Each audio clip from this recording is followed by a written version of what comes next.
వెనుజులాలో America ఏం చేస్తోంది? ఈ ప్రశ్న ఎందుకు ఉత్పన్నమవుతుందంటే, నికోలస్ మదురో ఎన్నిక ఇల్లీగల్, ఆయన అధ్యక్షుడిగా ఉండడం ఇల్లెజిటిమేట్, ఆయన అంతకుముందు జరిగిన ఎన్నికల్లో ఓడిపోయాడు, ప్రతిపక్ష అభ్యర్థి గెలిచాడు, కానీ ఆయన తనకు తానుగా గెలిచినట్లు ప్రకటించుకొని పాలిస్తున్నాడు. ఇది అమెరికా చేసిన మొదటి అభియోగం. రెండవ అభియోగం ఏంటి? నికోలస్ మదురో నాయకత్వంలోని ప్రభుత్వం డ్రగ్స్ను అమెరికాకి ఎక్స్పోర్ట్ చేస్తోంది, పెద్ద ఎత్తున నేరస్తుల్ని అమెరికాలోకి పంపిస్తోంది. ఇది అమెరికా భద్రతకు ప్రమాదం.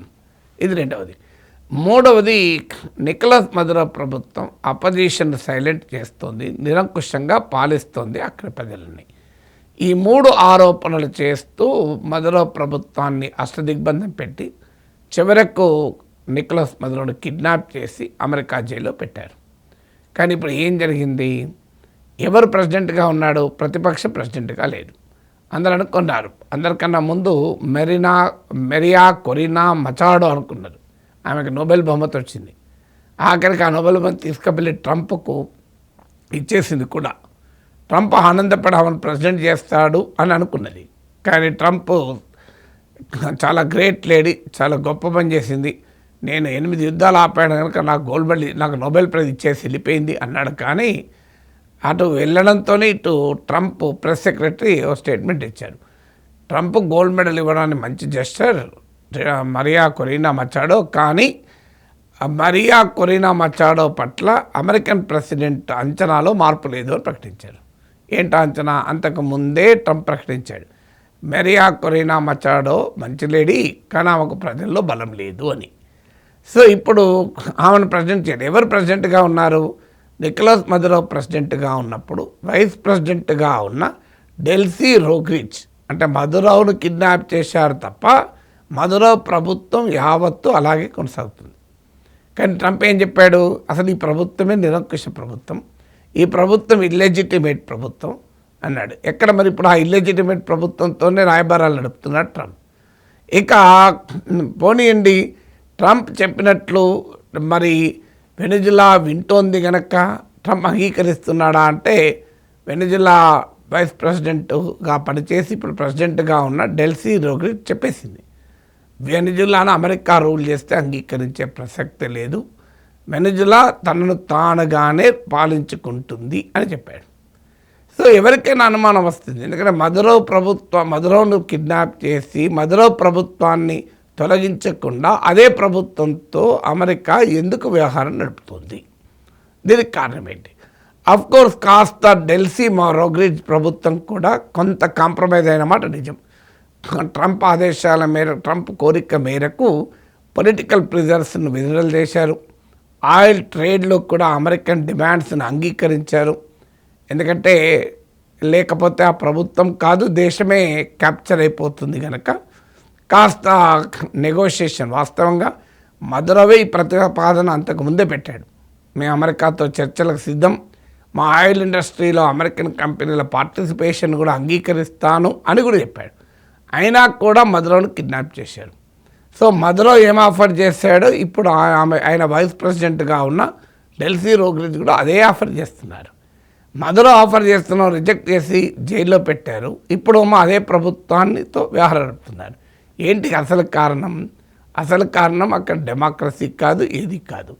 వెనుజులా ఆయిల్ రిసోర్సెస్ మొత్తాన్ని క్యాప్చర్ చేయాలనేది అమెరికా లక్ష్యం. మదురోను కిడ్నాప్ చేయడం ద్వారా ప్రపంచానికి ఒక మెసేజ్ ఇవ్వాలి, తాము తలుచుకుంటే ఏమైనా చేస్తామని. ముఖ్యంగా సౌత్ అమెరికాలో ఉన్న ఇతర ప్రభుత్వాలకు, క్యూబా, బ్రెజిల్, మీకు నికారగ్వా, మెక్సికో, ఈ ప్రభుత్వాలను బెదిరించాలి. రష్యా, చైనాల్ని కూడా ఇండికేషన్ పంపాలి, ప్రపంచానికి ఒక సిగ్నల్ పంపాలి అనే ఉద్దేశంతో మదురోను కిడ్నాప్ చేశారు. నిజంగానే మదురోను కిడ్నాప్ చేసిన తర్వాత కూడా ఆయన ప్రభుత్వాన్ని ఇంకా ఆయన తప్ప మిగతా వాళ్ళందరూ అలాగే ఉన్నారు. సో అదే వైస్ ప్రెసిడెంట్ అయ్యారు, అదే వ్యవస్థ కొనసాగుతోంది. మరి ఇలా ఎందుకు చేస్తున్నారు? ఇదేమి అమాయకంతో చేయడం లేదు అమెరికా వ్యూహం ఏంటంటే, ఒకటి రెజీమ్ చేంజ్, అంటే అక్కడున్న మొత్తం ప్రభుత్వాన్ని మార్చి ప్రతిపక్షాన్ని కనుక కూర్చుండబెడితే ట్రంపే చెప్తున్నట్టు ప్రజల్లో ప్రతిపక్షానికి పలుకుపడలేదు. ట్రంప్ వాస్తవంగా మదురో ఎన్నిక ఇల్లీగల్ అని చెప్తున్నాడు, మదురోకు ప్రజల మద్దతు లేదు అంటున్నాడు. అదే సమయంలో ప్రతిపక్షానికి ప్రజల మద్దతు ఉందని ట్రంప్ నమ్మడం లేదు. అందుకే ఎవరిని ప్రతిపక్షాన్ని కూర్చుండబెట్టే ప్రయత్నమే చేయడం లేదు. అంటే America also knows Maduro is popular, కానీ ఒక అభియోగాన్ని మోపడానికి మదురో ఇల్లెజిటిమేట్ అని చెప్పారు.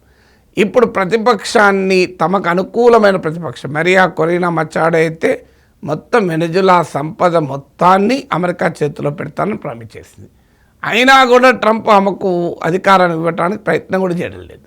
కారణం ఏంటంటే ఒకసారి రెజీమ్ చేంజ్కి వెళితే దాని క్యావోస్ చాలా ఘోరంగా ఉంటుంది. అది సృష్టించే గందరగోళం, రకరకాల ఇన్సర్జెన్సీ తీవ్రవాద కార్యకలాపాలను సృష్టించవచ్చు. ఇరాక్లో అనుభవం ఉంది కనుక ఆ క్యావోస్, ఆ గందరగోళాన్ని అమెరికా కోరుకోలేదు. తర్వాత ఒక్కసారి ఆ గందరగోళాన్ని సృష్టించాక దాన్ని మేనేజ్ చేయడానికి అమెరికా రంగంలో దిగాలి, తన సైన్యాన్ని పంపించాలి. ఇదో చెప్పింది మేము సైన్యం కూడా వెళ్తుంది అని. దాని కాస్ట్ అంతా భరించాలి. ఆఫ్ఘనిస్తాన్లో 20 ఏళ్ళ తర్వాత మళ్ళీ అదే తాలిబాన్కు అన్ని అప్పచెప్పి రావాల్సి వచ్చింది. అందువల్ల అటు కాస్ట్ ఆఫ్ ఆక్యుపేషన్ లేకుండా, ఇలా రెజీమ్ చేంజ్ వల్ల వచ్చే పర్యవసనాల తలనొప్పి లేకుండా ఉండాలి అంటే తన ఆపరేషన్ సక్సెస్ఫుల్ అయింది కనుక, మదురోను కిడ్నాప్ చేశాం కనుక ఉన్న ప్రభుత్వంతోనే తన పని చేయించుకుంటే సరిపోతుంది. ఏంటా పని? ఆ వెనిజులా ఆయిల్ సంపదను మొత్తాన్ని తీసుకొచ్చి అమెరికా చేతిలో పెట్టాలి. నిజంగానే అమెరికా డెమోక్రసీ కొరకు ఇది చేసి ఉంటే మరి డెల్సీ రొడ్రిగ్జ్ కూడా మదురో వారసురాలే కదా.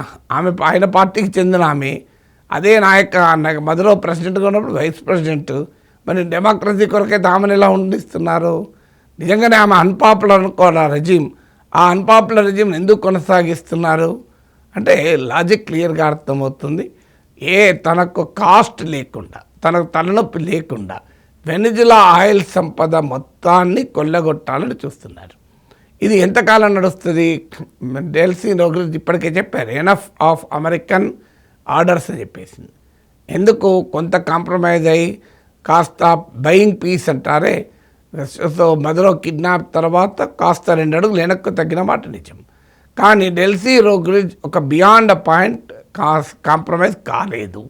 ఒక్కసారి కాంప్రమైజ్ అయితే ఆమె అధికారంలో ఉండదు, ప్రజలు తిరగబడతారు. ఎందుకంటే నికోలస్ మదురో, హుగో చావెజ్ నాయకత్వంలో వచ్చిన ఒక సోషలిస్ట్ రెజీమ్. హుగో చావెజ్ వారసులుగా మదురో వారసురాలుగా రొడ్రిగ్జ్ వచ్చారు. సో ఆ సోషలిస్ట్ రెజీమ్ మా సహజ వనరులు మా ప్రజలకే దక్కాలి తప్ప అమెరికాకు కాదు అనే నినాదం పైన ఆ పార్టీ సోషలిస్ట్ రెజీమ్ అధికారంలోకి వచ్చింది. ఒక్కసారి ఆ స్వభావాన్ని వదిలేసి అమెరికాకు దోచిపెడితే డెల్సీ రొడ్రిగ్జ్ అధికారంలో ఉండలేదు, ప్రజలు తిరగబడతారు అని చెప్పి కాదంటే ట్రంప్ బతకనివ్వడు. సో ఆమెకు ఇంకో మార్గం లేదు, ఖచ్చితంగా పోరాడక తప్పనిసరి పరిస్థితి వస్తుంది. అందువల్ల ట్రంప్కి అప్పుడు ఏ ఇన్స్టెబిలిటీ వద్దనుకున్నాడో ఆ ఇన్స్టెబిలిటీ కొని తెచ్చుకోవాల్సి ఉంటుంది. అందువల్ల మీకు బియాండ్ అ పాయింట్ వెనిజులాను తమ కాలనీగా మార్చుకోవాలి, అందుకొరకు ఉన్న ప్రభుత్వంతోనైనా ఆ పని చేయించుకోవాలనుకునే ట్రంప్ ప్లాన్ సక్సెస్ కావడం అంత సులభం కాదు.